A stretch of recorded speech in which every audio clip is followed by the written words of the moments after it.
নমস্কার বন্ধুরা, আজ আমি চলে এসেছি আরেকটা রেসিপি নিয়ে। আজকে আমি বানাবো, এটাকে বলে ভোলা ভেটকি। সে ভোলা ভেটকি মাছ আমি যেহেতু মাছ খাই না, আমি ভেজ খাই, তাই আমার মেয়ের জন্য 2 পিসই যথেষ্ট। 2 পিসই আমি রান্না করব। তো আমি পেঁয়াজ রসুন ছাড়া মাছটাকে রান্না করব, সেটাই তোমাদের সাথে শেয়ার করছি। কড়াইতে সর্ষের তেল বসিয়ে দিয়েছি, তেল গরম হয়ে গেছে, মাছগুলোকে এবার ভেজে নেব। একটু ভাজা হয়ে গেছে, উঠে দিয়েছি। ততক্ষণে আমি একটা হাফ টমেটোকে যেটাতে ঘষে নেবো। আমি কিন্তু এখানে কোনো পেঁয়াজ রসুনের ব্যবহার করবো না, আর প্রচুর যে মশলা টশলা কোনো কিছুই ব্যবহার করবো না। শুধু হাফ টমেটো যেটাকে ঘষে নেবো, আর ধনে পাতা কুচিয়ে নিয়েছি, আর 2টো কাঁচা লঙ্কা ছিঁড়ে নিয়েছি, আর পাতলা পাতলা করে একটা আলুকে, ছোটো একটা আলুকে পাতলা পাতলা করে কেটে নিয়েছি। এখন টমেটোটাকে ঘষে নেবো। ওই তেলের মধ্যে ফোড়নে দেবো সামান্য একটুখানি কালো জিরে, আর দেবো কাঁচা লঙ্কা। কাঁচা লঙ্কাটাকে চিড়ে নিয়েছি। ফোড়নটা ভাজা হয়ে গেছে, এখন পাতলা পাতলা করে কেটে রাখা আলুটার মধ্যে দিয়ে দেবো। এটা কিন্তু একটুখানি ভিন্ন স্বাদের মাছ রান্না, যেভাবে আমরা নর্মাল মাছ রান্না করে খাই সেইভাবে কিছু না। এটা আলুটা একটুখানি ভেজে দেবো লাল লাল করে। হাফ টমেটোটাকে যেটাতে ঘষে নিয়েছি, ওর মধ্যে দিয়ে দেবো অল্প একটুখানি জিরের গুঁড়ো, হলুদের গুঁড়ো, আর একটুখানি লাগবে, আর দেবো সামান্য একটুখানি লঙ্কার গুঁড়ো, আর কিছুই দেবো না।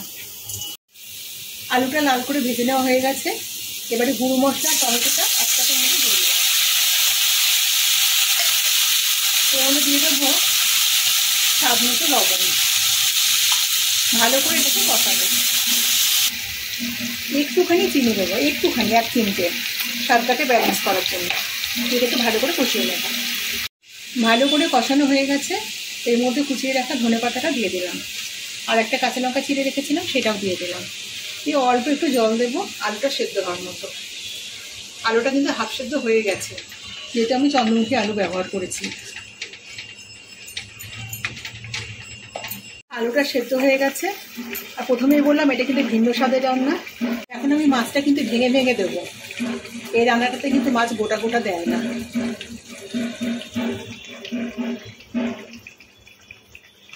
এই রান্নাটা এইভাবেই করে।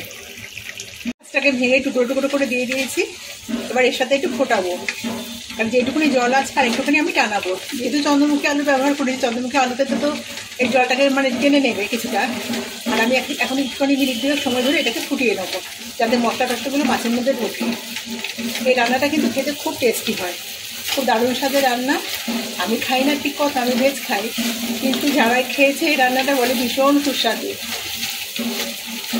রান্নাটা আমার হয়ে গেছে। যেটুকুনি কিন্তু এখানে গ্রেভি গ্রেভি রয়েছে এটা কিন্তু টেনে যাবে, কারণ চন্দ্রমুখী আলুতে সেটা কিন্তু টেনে নেবে একদম। এটা কিন্তু একদম মাখা মাখা মতো হবে।